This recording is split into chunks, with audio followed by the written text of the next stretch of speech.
बलरामपुर जिले के शंकरगढ़ इलाके में पूर्व कांग्रेस नेता सुक्खू यादव के भाई पर अज्ञात नकाबपोश बाइक सवारों ने गोली चला दी है। हमलावर गोली चलाकर मौके से फरार हो गए हैं। परेवा निवासी वासुदेव यादव अपने टमाटर के खेत में जब वापस लौट रहे थे तभी उनका रास्ता रोककर बाइक सवार नकाबपोश दो बदमाश आए। पहले तो उन्होंने कुछ बातचीत की और फायरिंग शुरू कर दी, जिससे दो गोलियां किसान वासुदेव यादव के हाथ और पेट के ऊपरी हिस्से में लगी है।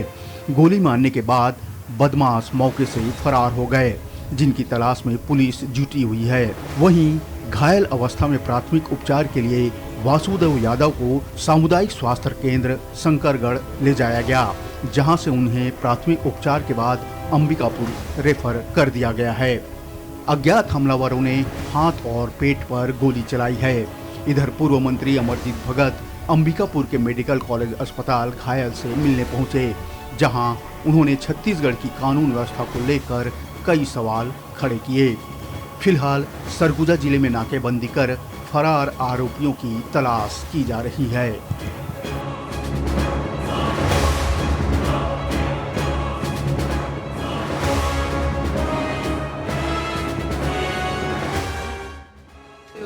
मैं ब्रिजेश यादव युवा कांग्रेस का जिला अध्यक्ष बलरामपुर हूँ। क्या घटना हुई? हमारे चाचा हैं, वो रोज़ की भांति अपने गांव में परेवा में वहीं पे एक लगा हुआ गांव है देवसरा, वहाँ टमाटर का खेती किए हुए हैं, तो रोज़ वहाँ आना जाना उनका लगा हुआ रहता है। तो आज भी सुबह गए थे और शाम को लौट रहे थे, तो रास्ते में दो बाइक सवार थे जो गाड़ी अड़ा के बैठे हुए थे, ख़राब हो गया गाड़ी करके।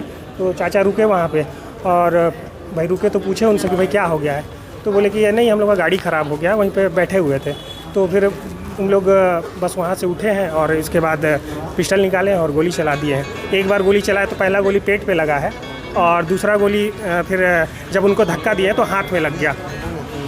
क्या लगता है कि किस टाइप का उनका वैसा कोई रंजिश तो नहीं है गाँव में, बाकी भाई पुलिस जाँच कर रही है और आरोपी जब पकड़े जाएंगे तो कुछ स्पष्ट होगा कि क्या बात है। पहले भी संदेह वैसा अभी तो किसी के ऊपर है नहीं, अब जो भी होंगे आरोपी पुलिस अगर पकड़ती है तो भी स्पष्ट होगा कि क्या मामला है। क्या लगता है ऐसा क्यों हुआ? रंजिश कुछ है नहीं, अब क्या बता पाएँ कि क्या मामला है।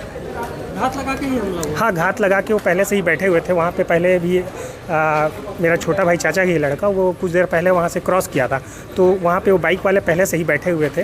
अब वो किसका इंतज़ार कर रहे थे, अब किस चाचा गए तो चाचा को फिर गोली मार दिया। कुछ पैसा तो भी रखे थे क्या वो साथ में?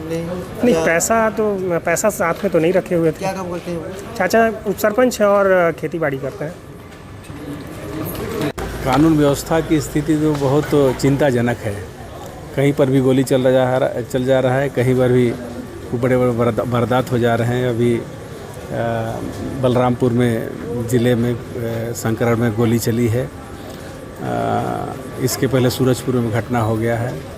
2 दिन पहले यह अंबिकापुर में फिर मर्डर हुआ है। तो ये रोज़ कहीं ना कहीं घटनाएं हो रही है, जो बहुत चिंता का विषय है और इस पर अंकुश लगाना बहुत ज़रूरी है। अब ये जो कार्रवाई जो है वो सख्त होना चाहिए और अपराधियों पे नकेल कसना चाहिए।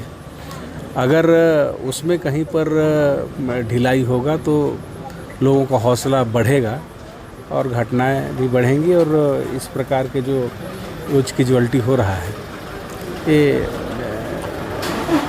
होते रहेगा। इसलिए ज़रूरी है कि जो भी घटना हो उसका तह तक जाए, अपराधी पकड़े जाएं और पुलिस के प्रति अपराधियों में खौफ हो। क्या लगता है सीएम आने वाले हैं, जिस तरह से घटना हुई है, क्या लगता है? ये तो खुला चैलेंज है कि जब आप संभाग के दौरे में आते हैं, आप ज़िले के दौरे में आते हैं, तो अपराधी एक तरह से आपको चुनौती देते हैं इस प्रकार की घटना को अंजाम दे करके, और इसमें विराम लगाना जरूरी है।